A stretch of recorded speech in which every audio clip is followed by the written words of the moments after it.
हरि ओम तत्सत। नमस्कार दर्शक बंधु, आमे विगत अध्याय गुड़िक वेदांत दर्शन को आलोचना करुचे। तेणु ये दर्शन रे आत्मा को परमात्मा को परम ब्रह्म को पूर्ण भाव में महत्व प्रदान करा जायछि। आमे स्वयं परमात्मांकर अंश होइथिबारु आत्मस्वरूप होइथिबारु आमर निजर परिचय आत्मस्वरूप होइथिबारु वेदांत बारंबार आमको निज स्वरूपर चिंतन कथा को मन पकई देइछन्ति। जेतबळे आमे निजको सुख दुख बंधन मोक्ष कर्ता भोक्ता पाप पुण्य स्वर्ग नरक भोक शोक ए सबू को निजको ए सबुरे आमे निजको जेतबळे बांधी रखी थाउ बा बंधन रे रही थाउ ए सब बंधन रे आमे केबे निजर स्वरूप को जानी पारु नाहु। जेहेतु एगुड़ी को आमर कार्य नुहंती आत्मांकर कार्य नुहंती, किंतु आमे निजे ए सब कार्य रे आमे निजको कर्ता बोली भावी नहीं थाउ। किंतु शास्त्र कहती प्रकृति क्रियमाणानि गुणे कर्माणि सर्वस अहंकार विमूढ़ात्मा कर्ता हमित मन्यते। श्रीमद् भगवद गीता ये उक्ति जड़े साधारण व्यक्ति जड़े अज्ञानी व्यक्ति यू पर धर्म गुड़ी प्रकृतिर धर्म गुड़ी को निजर बोली मानि नहीं थाए। तेणु से सुख दुख उभय को भोग करि थाए। किंतु जड़े ज्ञानी सूक्ष्म बुद्धि संपन्न लोक से पर धर्म गुड़ी को निजर बुद्धिरू बाहर कर दे निजर स्वधर्म व आत्मधर्म को बुद्धि रे से रखी थाए। तेणु आत्मज्ञानी पाई ये जो बंधनर कर्म बंधनर भ्रांति न थाए। सेतिपाई मुक्ति पाइबार इच्छा जो भ्रम ये मध्य आत्मज्ञानी पाखरे न थाए। कारण से जानी थाए जे मु होची नित्य मुक्त। तेणु बंधन मोक्ष होची सापेक्षिक मन दोषा आ मु होची एहार भी प्रकाश।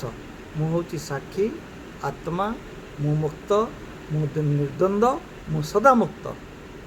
तेणु चैतन्य आत्मा होचंती नित्य एवं ज्ञान स्वरूप एवं समस्त कर्मर साक्षी। जेतबळे आमे कहू जे मु हूँ बड़ अज्ञानी सेतबळे आमे कौनसी अज्ञानी न थाउ। किंतु मु हूँ अज्ञानी यही भली कहिथिबा लोक को जो लोक कहे आमे ताकू पचारिबार उचित, अरे भाई जदि तू यही कथाटी कहलु ये जो कथाटी कहलु मु अज्ञानी यह जानिला परे कहूचु ना न जानिकी कहूचु। जदि वास्तव में तू अज्ञानी है थांतु तेबे मु अज्ञानी ये अज्ञानीर भी ज्ञान हो पारि न था तोर। जदि तू अज्ञानी तेबे तुम्हें केमिति जानिल जे तुम्हें होच अज्ञानी मु होच अज्ञानी। तेणु यार गोटे उद्देश्य स्पष्ट होची जे प्रथमे आमे कोउटी निश्चित ज्ञान को देखीचु आ वर्तमान एटी तार तुलना रे से ज्ञान आमर प्रतीत हेउ नाही बोली आमे से ज्ञान सहित तुलना करी निजुको अज्ञानी बोली कहूचु। यार अर्थ यह है जे मु होची अज्ञानर प्रकाशक अज्ञानर द्रष्टा। मु होची कौन ना ज्ञान स्वरूप मु होची आत्मस्वरूप मु अज्ञानी ठार संपूर्ण भिन्न। तेणु यही वास्तविकता हेउची ଏ କଥାର ବାସ୍ତବିକ ହେଉଛି ଯେ ମୋ ଠାରେ ଅଜ୍ଞାନ ନାହିଁ, ମୋର ମନ ବୁଦ୍ଧିରେ ମୁଁ ଅଜ୍ଞାନକୁ ଦେଖିଲି, ମୁଁ ନିଜେ ଅଜ୍ଞାନକୁ ଦେଖୁଛି। ଯେମିତି ମୋର ବୁଦ୍ଧି ହେଉଛି ଗୋଟିଏ ମାନ୍ଦା, ମୋର ବୁଦ୍ଧି ଦୁର୍ବଳ, ମୋର ବୁଦ୍ଧି ମୂର୍ଖତାକୁ ପ୍ରାପ୍ତ ହୋଇଯାଇଛି, ମୋର ବୁଦ୍ଧିର ନିର୍ବୋଧତାକୁ ଦେଖି ମୋତେ ଆଶ୍ଚର୍ଯ୍ୟ ଲାଗୁଛି, ମୋର ବୁଦ୍ଧି ତେଜସ୍ୱୀ, ମୋର ବୁଦ୍ଧିର ଚତୁରତା ଯୋଗୁଁ ଏଇ କାମ ହୋଇଗଲା। ଏଇ ଅବସ୍ଥା ଗୁଡ଼ିକ ହେଉଛି ପ୍ରକାଶକ। ମୁଁ ହେଉଛି ଆତ୍ମା, ଜ୍ଞାନ ସ୍ୱରୂପ, ନିତ୍ୟ ସ୍ୱରୂପ।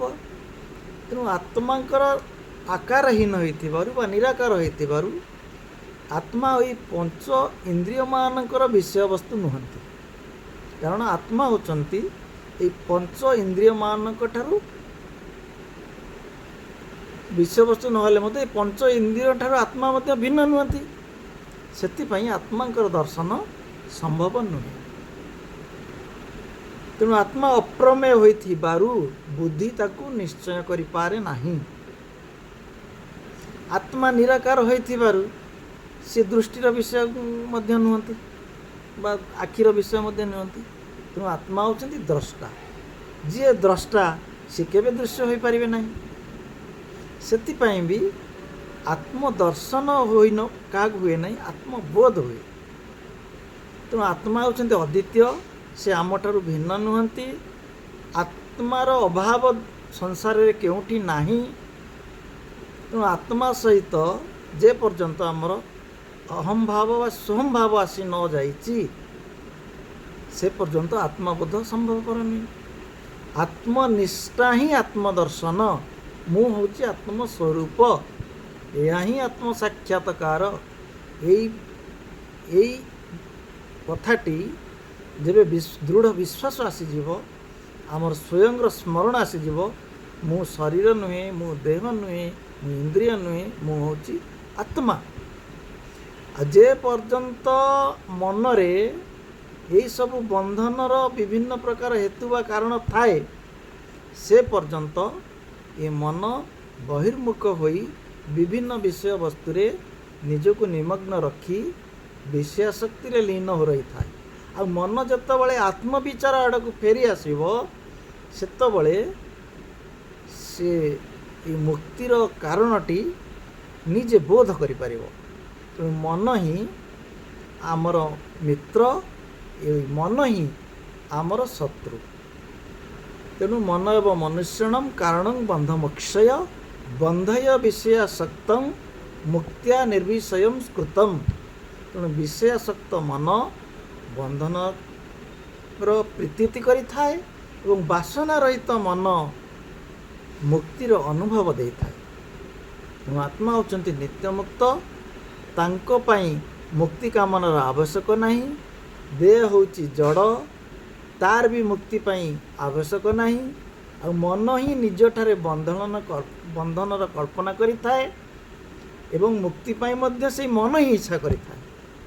ଯେତେବେଳେ ଗୁରୁଙ୍କ ଠାରୁ ଆମେ ଏଇ ଜ୍ଞାନଟି ପ୍ରାପ୍ତ କରିବା, ତତ୍ତ୍ୱମସି, ତୁମେ ହେଉଛ ସିଏ, ସିଏ ହେଉଛନ୍ତି ମୁଁ, ଏଇ ଉପଦେଶକୁ ଶ୍ରବଣ ମନନ ନିଧିଧ୍ୟାସନ ଦ୍ୱାରା ଅଦ୍ୱିତୀୟ ଆତ୍ମଜ୍ଞାନ ପ୍ରାପ୍ତ ହୋଇଯାଏ।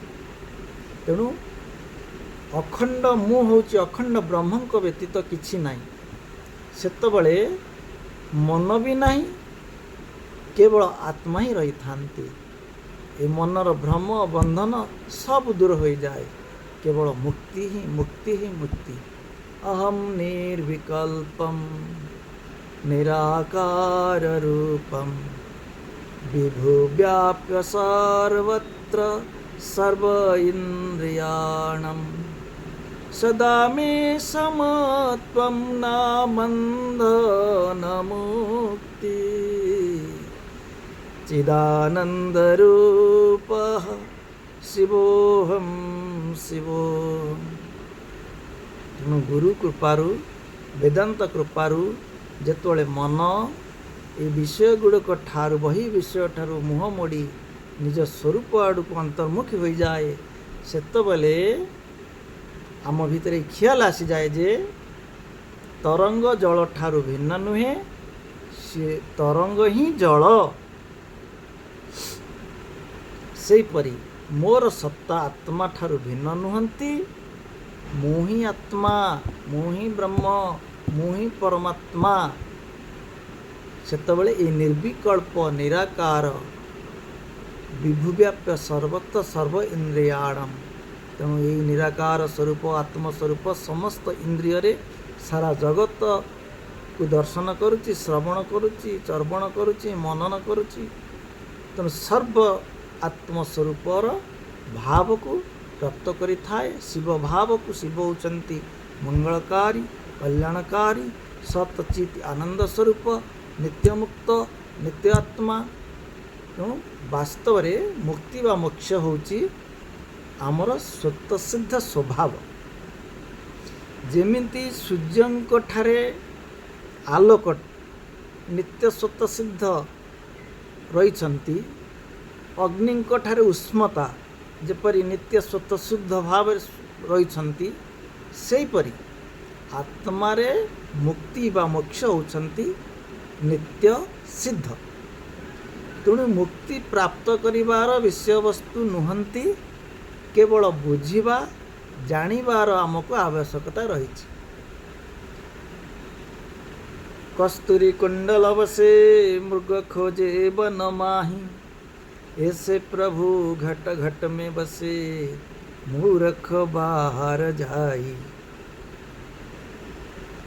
गोटे मृग पाई कस्तूरी प्राप्त करिवार वस्तु नुहे, केवल ताकू जानिबार ही आवश्यकता अच्छी जे यही कस्तूरीटी मृग तार निज नाभिरे अच्छी, किंतु मृग कौन करुच्ची, तार बास्नारे तार सुगंधरे से निज ठारू बास्ना आसुची बोली न जानिपारी जंगल रे इयाड़े सियाड़े सियाड़े साड़े धाई धाई परिशेषरे जानी न पारी प्राण हराउछि। ठीक सेहीपरि आम मनुष्य मानकर जीवन आमे स्वयं ठारे विश्वास न रखी, स्वयं ठारे निष्ठा न रखी आमे बाहरे बुलुचे, एठी बुलुचे, सेठी बुलुचे, इयाड़े जाउचे, सियाड़े जाउचे, आमको सुख मिल जिवो, आनंद मिल जिवो। किंतु वास्तव सुख आनंद निज स्वरूप रे अछि, स्वरूप ज्ञान रे अछि। तेणु आत्म ज्ञान बा आत्म अज्ञान कारण जीव को एते कष्ट सह्य करिवा, दुख सह्य करिवा पई पड़ुछि। तेणु मु जे आत्मा नित्य मुक्त यह को हमको मानि नेबाकू पड़िबो। तेणु आत्मा जो अज्ञान द्वारा आमे अनात्मा रे आत्मा भाव, अनित्य रे नित्य भाव, असत रे सत भाव, अविनाशी रे विनाशी भाव, यही सब भ्रम भय छड़ा आम यही भ्रम भय रे आज पड़िकी अच्छे, जहाँ फल रे ये दुख कष्ट को भोग करुअछि। जेतबेले गुरुंकर कृपा हब आम मन अनात्मा प्रति विमुख होई आत्मा रे स्थित हब। मु देह नुहे, मु होची आत्मा, मु होची साक्षी, मु होची निर्विकार, मु सच्चिदानंद आत्मा। यही कथा जेतबेले मनुष्य बुझी जाए निज स्वरूप रे ना बंधन अच्छी ना मुक्ति अच्छी। तेणु मुक्ति कौन सी अन्य देश काल लोक कौन सी साधन द्वारा मिले नहीं। मुक्ति आपण स्वयं होउचंती मुक्त स्वरूप। सेथिपई ज्ञान द्वारा प्राप्तिर प्राप्ति बोली वेदांत दर्शन रे कहा जायछि। तेणु अप्राप्तस्य प्राप्ति होची वस्तुर प्राप्ति, प्राप्तस्य प्राप्ति होची स्वयं प्राप्ति। एठी आलोचना आगो को नबा। हरि ओम तत्सत।